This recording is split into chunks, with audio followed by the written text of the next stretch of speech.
De la fumée s'élève d'une antenne téléphonique. Ces images aériennes de Palma ont été filmées depuis un hélicoptère militaire, alors que les communications sont en grande partie coupées dans la ville côtière. Elles permettent d'apercevoir les dégâts causés par l'attaque et la prise de la ville il y a une semaine par les djihadistes d'Al-Shabaab qui ont prêté allégeance au groupe État islamique.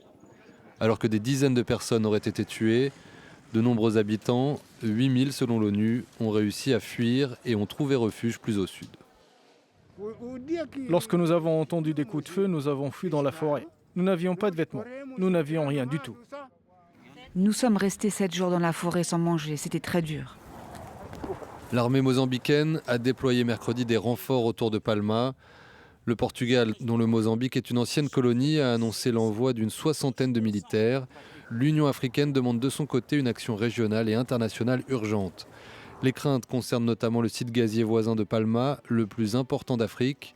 Celui-ci est géré par le groupe français Total, qui avait déjà suspendu certaines opérations et évacué une partie de son personnel en décembre. Cette province de Cabo Delgado est en effet le théâtre d'attaques djihadistes depuis environ 3 ans. Elles auraient déjà fait plus de 2600 morts et 680 000 déplacés.